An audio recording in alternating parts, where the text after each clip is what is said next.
আপনি কি একজন ছাত্র বা ছাত্রী? আপনি কি নিজের খরচ নিজেই চালাতে চান? অথবা পড়াশোনার পাশাপাশি আয় করে ভবিষ্যতের জন্য কিছু সঞ্চয় করতে চান? তাহলে স্কিপ না করে এই ভিডিওটি সম্পূর্ণ দেখবেন, কারণ আজকের ভিডিওতে আমি শেয়ার করব ছাত্র অবস্থায় আয় করার কিছু সহজ পদ্ধতি এবং সেই সঙ্গে আয় করার পর সেই টাকাটা কিভাবে সঞ্চয় করবেন সবকিছুই টিপস অ্যান্ড ট্রিক্স আজকের ভিডিওতে শেয়ার করব।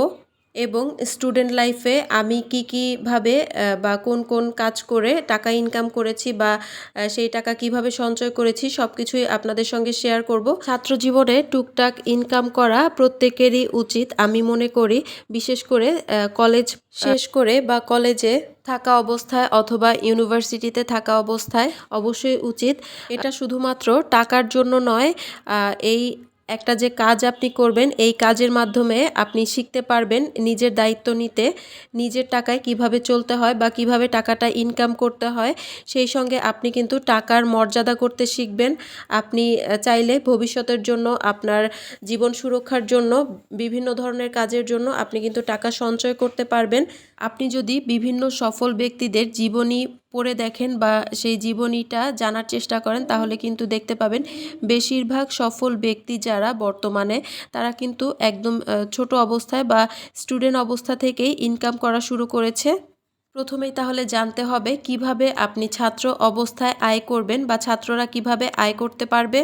এই ক্ষেত্রে আমার কাছে মনে হয় অনলাইনে কাজ করে আয় করা সবচেয়ে জনপ্রিয় একটি উপায় বা জনপ্রিয় একটি মাধ্যম। আপনারা চাইলে আমার কয়েকটা ভিডিও আছে এই বিষয়ে, যেমন অনলাইনে কিভাবে আপনি ছোট থেকে একটা বিজনেস শুরু করতে পারবেন খুবই কম পুঁজিতে।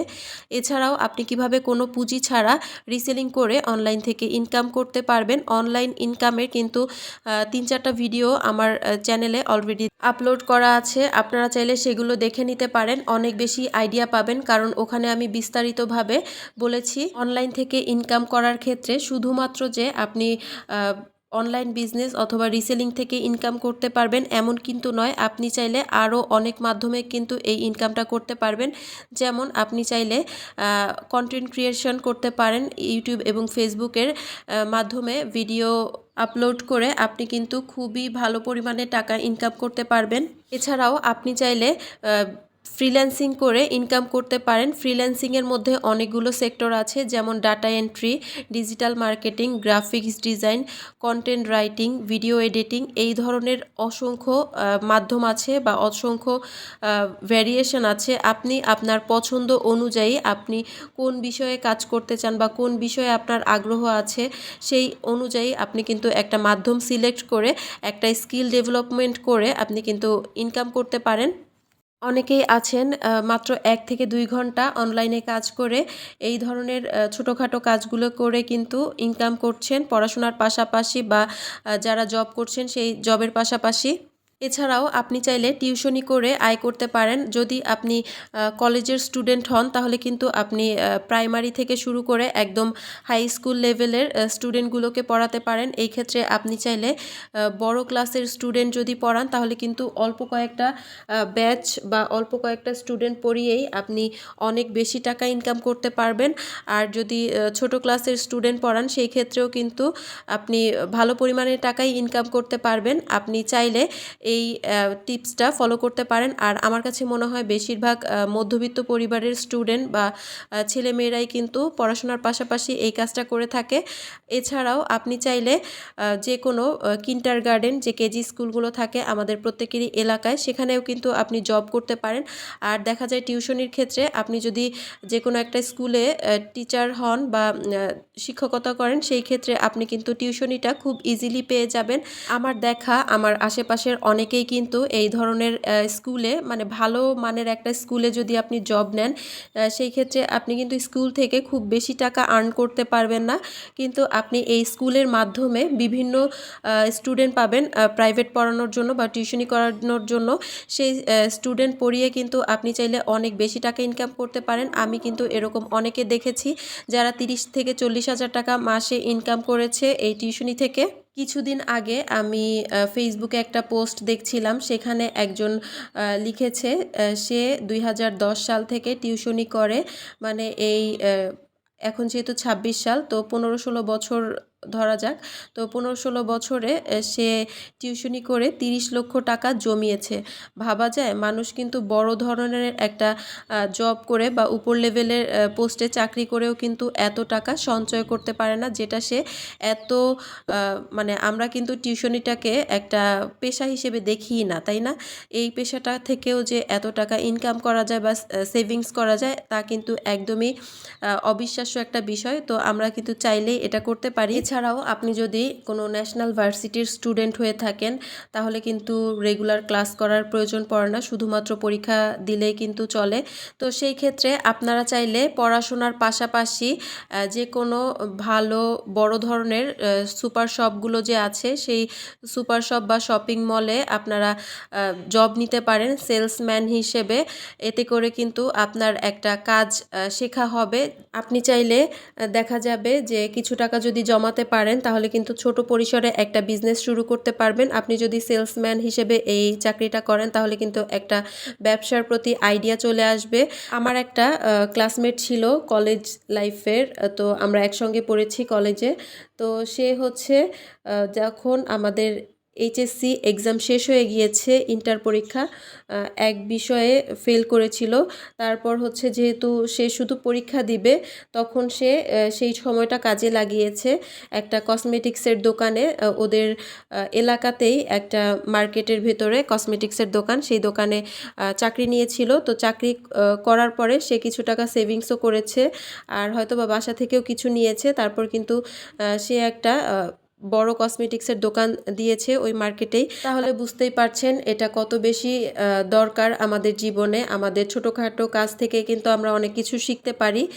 আর তাছাড়া দেখা যায় আপনি চাইলে আমাদের আশেপাশে অনেক ধরনের হসপিটাল আছে, আমরা কিন্তু সেই হসপিটালগুলোতে যদি যোগাযোগ করি বা সিভি জমা দিয়ে আসি তাহলে কিন্তু ওদের অনেক সময় অনেক ক্ষেত্রে লোক দরকার হয়, যেমন ডাক্তারের সিরিয়াল লেখার জন্য একটা লোক লাগে। এই ধরনের কিন্তু ছোটোখাটো অনেক কাজের জন্য লোক দরকার হয়। সেই ক্ষেত্রে কিন্তু সেই পদে আপনি চাকরি করতে পারেন আপনার পড়াশোনার পাশাপাশি। এতে করে আপনার পড়াশোনাটাও ঠিক থাকবে আর আপনি চাইলে আপনার ফ্যামিলিকে সাপোর্ট দিতে পারবেন অথবা নিজের পড়াশোনার খরচটা নিজেই বহন করতে পারবেন। বাবা মার উপর প্রেশারটা কমবে।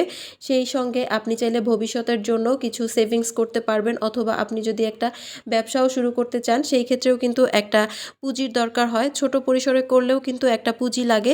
সেটা যদি আমরা নিজেরা আয় করে তারপর ব্যবসাটা শুরু করি তাহলে কিন্তু বাবা মার কাছে চাইতে হয় না। ছাত্র অবস্থায় কিভাবে আয় করবেন সেই সম্পর্কে তো অনেক কিছু শেয়ার করলাম। এখন তাহলে টাকাটা কিভাবে সঞ্চয় করবেন সেই পদ্ধতিগুলো শেয়ার করব। আসলে অনেকেই আছেন এই কাজগুলো করে থাকেন, ইনকাম করেন কিন্তু সঞ্চয় করতে পারেন না। তাদের জন্য এই পয়েন্টগুলো কিন্তু অনেক বেশি জরুরি। সঞ্চয় করার জন্য আমি যেই পদ্ধতিগুলো বলবো এটা কিন্তু সবার জন্য প্রযোজ্য।